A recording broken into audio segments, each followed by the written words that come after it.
Hey everybody, Joy here. It is Saturday again. Saturday, September 25, 2021. September's almost over and it is officially fall. I am so excited because I love fall. It's not too cold and it's not too hot and it's not too wet and it's not too dry. It's just perfect.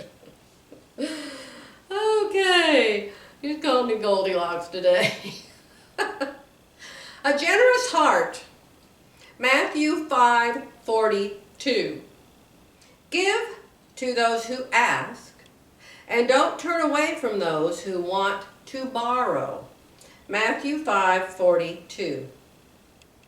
Scripture warns us to be careful with our resources, to be a good steward of what we have. But a woman with a generous heart sees a need, and as she is able, she meets that need without worrying whether it's tax deductible or if anyone knows of her good deed. A generous heart is an unselfish heart, which is what Jesus encourages. Don't hold on to your possessions as though they are more important than people. Be generous to all and do not worry about being repaid. Okay, I have an opinion on that. Can you believe it? I know. Get up. Don't faint.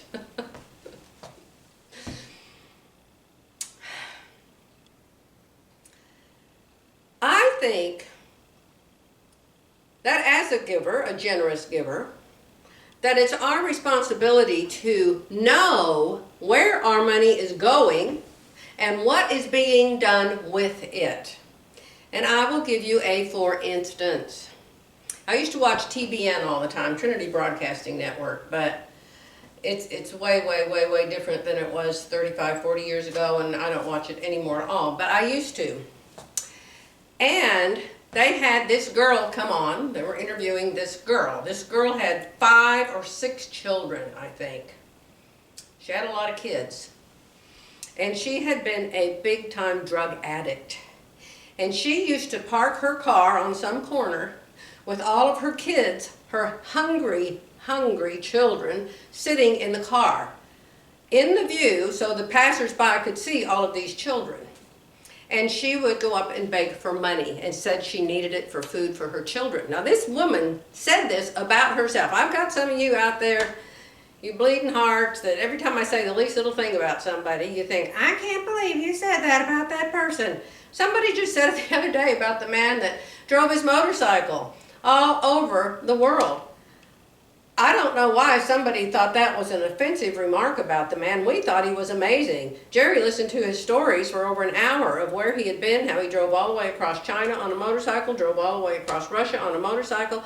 I don't know why somebody thought that I was being mean to the man, but later the man called and offered us an absurd price for our coach. So I didn't say the man was absurd, I said the price was absurd. You can't look at something that somebody's selling for $100 and offer them $80 for it. Maybe at a garage sale, maybe at a flea market. But it was just way too little of an offer. So, that doesn't mean we don't like the man. That doesn't mean the man did anything wrong. My goodness, I have offered people crazy amounts for things before and I've actually gotten them. Did I tell you the other day, I was telling my friend Margaret, I don't know if I told y'all, but we had a leak in our backyard. It was a big leak, but we didn't know it was there. And we were leaving town in the RV, our last trip. And I walked out in the backyard to water my plants. I have herbs out there. I mean, I have such a massive garden, you just crack up laughing. But I have parsley and rosemary and basil. That's my huge garden. So I wanted to go water it because we were going to be gone for 3 or 4 days. So I went way back and around to the side of the house where the faucet is. You can't even see it. And there was just a huge puddle of water back there. And I went, oh, what is all this water doing here? What's going on? And what had happened was the faucet goes way down in the ground. There's a pipe that goes way down in the ground. I don't know, 3, 4 feet way down in the ground. And way down in the ground where it starts and hooks onto our main water line, it had broken. And so the water had been leaking for a long, long time and filled up under the ground, and then it started coming up above the ground and just, Jerry, we have a flood. Oh my gosh, we have a flood. So we called the water sprinkler man who put the faucet in, and he said he'd be out in 2 or 3 days to fix it. And so Jerry and I turned off the main water supply so no water could come on. And we left town. So 2 days ago I got a water bill. The water bill was over $800. It's usually like $150. $800. I'm like, oh my gosh, Jerry. We owe a national debt to the water company. I said, I'm going to call them and tell them we had a leak and see if they'll reduce this bill. I don't know if they'll do that, Joy. I said, well, it doesn't hurt to ask. So I called them up. Hello, this is Joy. We had a big leak in our backyard. I said, my husband and I got the bill this morning and we just about fainted. And she said, well, if you'll get the leak fixed, we can give you part of that money back. I said, we already got it fixed. I've got the bill right here. I've already paid it. Told her how much it was and who I paid and who fixed it. She said, well, we can knock off $240. I said, oh my, is that all you can knock off? She said, yep, that's it. I said, are you sure? She said, yes, I'm sure. That's all we can do. I said, well, could I please talk to your boss? I love going to the boss. People used to try to come to me when I was the boss. The girls would come in and say, they want to talk to the boss. I said, tell them you're the boss. So I said, I want to talk to the boss. So the boss got on the phone. Her name was Marcy, I think. And I told her, I said, you guys know we've been down here for over 30 years. And we always pay our bill on time. And I said, last month was so much, and the month before that was like $145. I said, this is over $800. And I said, that girl said she could only reduce it $200 and something. She said, hold on a minute. She came back and she said, well, I've knocked off $550. See? See? So sometimes, ask and you shall receive. But when it comes to giving to the poor, let's go back to the woman that was testifying on TBN. Her 5 or 6 children in the car, all hungry. She's standing on the corner saying, help me feed my kids, I don't have a job. And people would give her money. She said that she collected, she may have only had 4 or 5 kids. I just remember she had a bunch of kids. And she collected over $600 a day, standing on that corner. Over $600 a day. And this was years ago, 25 years ago. You know what she did with the $600? She bought no food. Her children still did not eat. She bought no food. She spent it all on drugs. She said she did it over and over and over and over. She said, my children were always hungry, and every dime I got, I spent on drugs. So, what about the people who gave her the money for that? Were they doing a good thing? Were they doing a bad thing? I don't know. You all tell me what you think. When I see people on the corner like that holding up their little signs, and I see they can walk, and I see they can talk, and I see they've got cigarettes in their pocket, and they've got their carrying bag, and they've got a car parked there behind them somewhere, I think, you can work. Every single store on this street has now hiring, now hiring, now hiring. If they can walk, and they can talk, and they can stand in the sun all day and hold up a little sign, they can work. I won't give them any money. I'm not going to give them any money to buy alcohol. I'm not going to give them any money to buy illegal drugs. I'm not going to, even legal ones, I'm not going to give them any money to gamble with. They do all kinds of things with this money other than take care of their family, my friends. So, don't go stand on a corner and expect me to give you anything.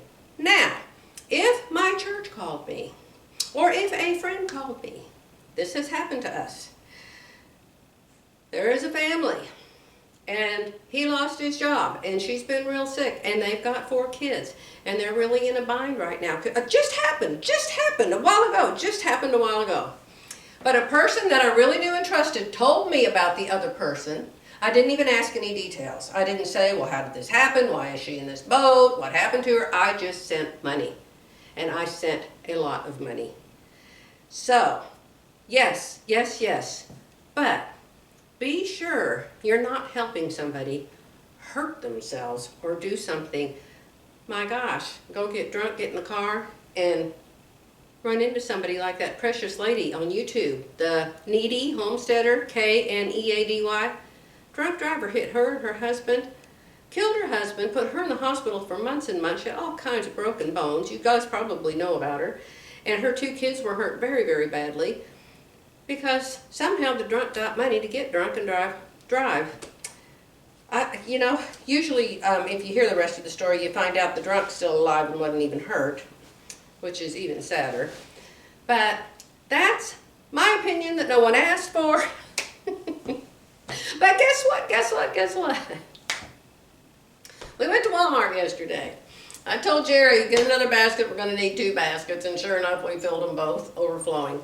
Because, about big cases of water and stuff to not only stock our house, I usually try to buy a month's worth of groceries, but to also stock the RV because we're going on that vacation. And so we always do our own checkout. You can go in Walmart to those counters where you can do it all yourself, but there's always a lady or two people there because the machines always break down or don't work. Or if you buy a bottle of alcohol, they come over and you have to prove that you're, what did the guy look at the other day? Prove that they're not under 40. Under 40? Anyway, whatever. So we had a bunch of groceries. Well, the little lady was there that had been there in the past, and I evidently had talked to her. I just talk to everybody who'll listen to me, and I'm sure y'all do too if you're women. And so she came up to me, and she had her little mask, and so I couldn't really see her, but she had her little mask on. And she said, "Hi, Joy," and I'm like, "How do you know who I am?" She said, "I've been watching your videos." I said, "You have?" I said, "How did you know about my videos?" She said, "You told me." I know. But she's the sweetest, cutest little lady. I wanted to talk to her. I wanted to give her a hug, but she was going to all the different machines. Something's always having a problem in the Walmart store. But she told me that not only she watches me, her sister watches, and they watch our other channel called, this channel, Shine. But I guess she watches my sewing channel too. And she said to Jerry, she said, "I watch you too." So if you're watching me, hello, I'm so excited you're here. I hope I see you next time I come to Walmart. Alrighty friends, I've got to go. We got to get that RV weighed today. We got to weigh our wagon. So we have to go, 30 miles from here to this Love's. It has this big scale where you can weigh big stuff like semi-trucks. So I've got to go. I'm going to get this up and edited. But you know who will be back tomorrow. Bye for now.